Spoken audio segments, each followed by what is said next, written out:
Sports.com, that's where you are, and I'm Michael Artsis. Thanks for watching. We got Gene Fugett joining us to talk about the NFL labor negotiations, or the lack thereof. He's a former player, he's a lawyer, and he's been part of the Players Association for a very long time as a past president of the retired players. Gene, thanks for joining us. Hey, Michael, how are you today? Well, I'm doing good. How are you? Oh, man, I'm elated. This is like, if you saw The Wizard of Oz, and if you can remember the jubilation when they pulled the curtain down and they found out that the Wicked Witch is dead. Gene Upshaw did the best that he could with no money, young guys not knowing what's going on. Nobody could understand antitrust and suing the owners. How are you going to beat the owners? Well, so we have had a system in place that no player liked. Now, the owners liked it because they've been making so much money. But we didn't like it, couldn't get our physicals done, nothing for retired players. We didn't like it. AstroTurf didn't like it. So we tried to get a deal and we tried to negotiate because, again, the owners have all the money and it's tough for players to negotiate. But they have disrespected us so much, and they didn't understand how unified and how educated that both we and the fans are. So there's no longer a negotiation. There's a litigation now. It's a litigation. And the law is on our side because what they do is wrong and it's illegal and it's using human labor for the benefit of a few. So I know that's maybe capitalism, and I'm a capitalist, but what they do is wrong, and the courts have said so, and we'll say so again. And we're highly confident. And it's like they're not getting good advice. It's like, what, they didn't sleep last night? Or they think, oh, they can just push us around? Yeah, they can cut us. They can cut us. They don't care when we get hurt. But they have to respect us, and they never did. And to hear him sit up there and act like they offered a 60% increase for me, and they walked away from it and they don't care about me, just shows how disingenuous they are. I just got something in a letter today where they're going to offer me long-term care if I'll pay for my wife's long-term care. I mean, this league, this stuff has got to stop. And now, finally, I think it will. Because they were used to dealing with former players, not lawyers that knew what they were doing. And our guys elected these top lawyers in the country. And we've been working hard. He knows the facts, and the facts are on the player's side. What the owners do are clearly illegal. And they can't do it, and they won't do it anymore. And I tell you, that when this is finally resolved, because it's too much money, it's going to get resolved, but it's going to be a far better system for the fans and the players than it is today. And if the owners got to take a haircut, so be it. Gene, I have never gotten such a response to the question, how are you doing?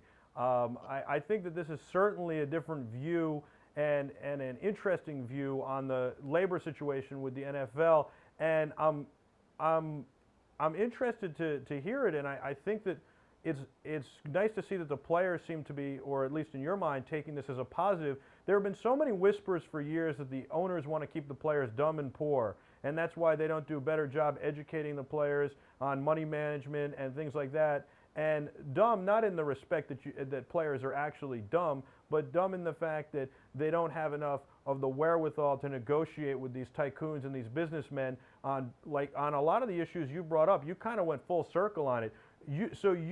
Are you telling me you feel that this is actually the best case scenario for the players right now, and you Absolutely. feel that Absolutely. See, we were forced in a situation where we had to negotiate. We're a union. We had a mediator. The mediator says you got to show up. You got to show up.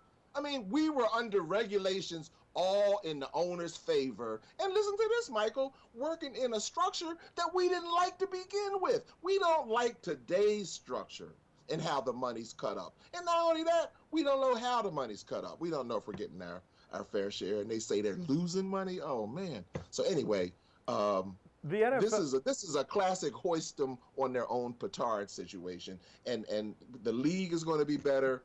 The players and the fans are going to be better for this, but the owners have made a big mistake in disrespecting the players like this, because that's all it is. The NFL is saying that you guys decertified, and by decertifying, you walked out on the mediation process, therefore walking out on them. Is that just spin? Yeah, well, they are trying to take a bad situation that's good for them and was bad for us. I mean, look at this, franchise tags, and I mean, guys, it wasn't real free agency. Come on. It was not real. How many guys really had a chance to make those big contracts and prove themselves in a couple of years? The decks were stacked against you. You're locked in there 4 years. The average career is less than 3. This was not a great deal, but it did have free agency, moved in the right direction. But Gene Upshaw, before he died, said, look, if you walk out on this, there'll never be another salary cap. And everybody said, well, how can we do without a salary cap? Well, it wasn't a salary cap last year. Isn't salary cap? Why we gotta have a salary cap? If Jerry Jones wants to pay, let him pay. If Steinbrenner wanted to pay, let him pay. Isn't it and salary? They're trying to enforce and police themselves, Michael. They don't have a problem with us. Isn't a salary cap Jerry Richardson got a problem with Jerry Jones. Isn't a salary cap anti-American and anti-capitalism? Well, supposedly, I don't know how many deals where the union agrees with the owners on, on a budget, and that's in effect what it was. I mean, we were agreeing on a budget, but we were agreeing in the blind. We still don't have the right to the numbers that we need, as you could see. We were asking for stuff we should have had last time, but we didn't have the power to get it last time. So, well, what changed? I mean, what gives you the power to stand up and to do this? Well, number one, the players are a lot more educated and informed than we were back in 1974 when I led a strike called No Freedom, No Football, and only 8 Dallas Cowboys went out with me.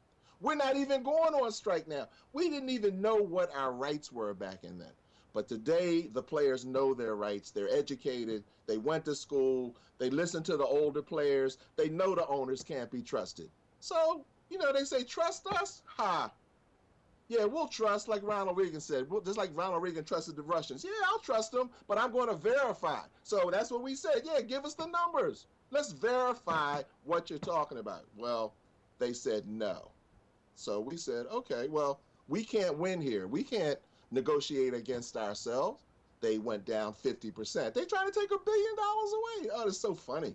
And they think that the people can't see through that. The people are with the players. And again, as a former player, I just want to thank all of our fans out there, because without you, there was no game. And we took a lot because we thought that the game could be something that would mean a lot to people and that maybe we could get something off of it. And unfortunately, most of us, we didn't get nothing but broken bones and headaches and concussions off of it. But it is a great game. It does mean a lot to a lot of people in America, and I'm hoping that soon we can get all this behind us. I really do. And it's going to be a better day, but it's going to be in front of a judge and not with them with a gun up against our head. Do you think that there's any way the players lose in court here, or you think it's a 100% win for the players? No, we've already won. We won before. We just won again. It's illegal. Baseball has different protection than football. And we already got senators and congressmen writing them letters telling them to do stuff. Oh, no. How high will this go? NFL is a non-for-profit corporation. How long is that going to stand under this? How high will this go? Will it go to the Supreme Court? No. The issues, the legal issues are well settled. And what well settled means in the law is it ain't changed in a long time. Unless they can come up with some new kind of theory or come up with some procedure that we didn't file, or we had made some promise to keep this agreement or something. This structure without an agreement from all the players involved is patently illegal. There's no other industry you can compare it to. So what happens next? We'll see him in court. Simple as that? Yep, simple as that. So will there be football in 2011? How long will this thing take? I mean, they can always come and make a proposal to the association, and the association represents the majority of the players, and we can certainly consider any proposal that they make. But you'd have to recertify. We're not making any proposals to them. But you'd have to recertify. Well, what happened before, and again, this is not the first time this has happened. When it happened before, when there was a settlement, the recertification was a condition of the settlement because the owners wanted to be shielded from future litigation. Could this be the end of the NFL Players Association then? I mean, could there be no union? Excuse me? Could this be the end of the Players Association? Could there be no union in the future? Well, the only reason there's a union is so that they can have a monopoly and break antitrust laws. The union doesn't benefit us. The union benefits them. So Doesn't benefit us. Do you envision? We don't get paid for being in the union. Do you envision professional football, NFL football, without a players' union? Oh, very possibly, sure. So I ask you again, could this be resolved in court by the start of the season, and will there be a 2011 season in your mind? Like I said, I don't know if we're going to ever go back to the negotiation table. The players are going to get something fair, and the court will dictate the terms.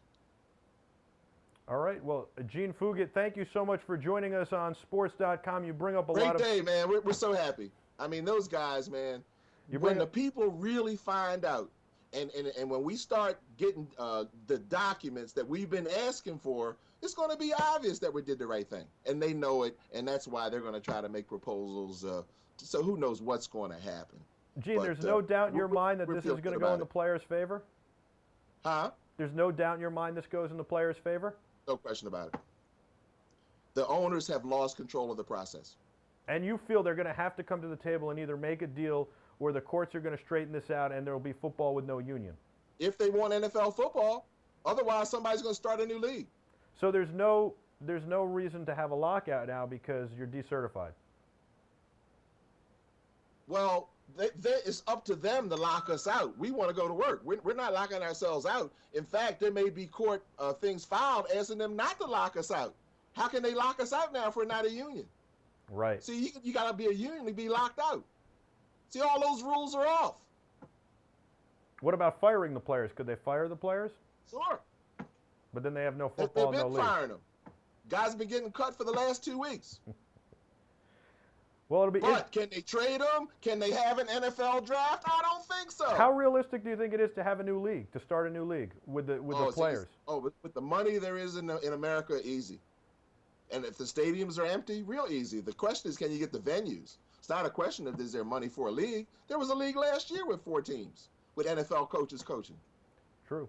Now you've got the talent there. It'll be interesting to see how this plays out. I mean, the NBA guys are already lining up European stuff in case they get locked out, and Stern said he wouldn't even stop them. See, it's a whole different thing the way they do it than the way the NFL.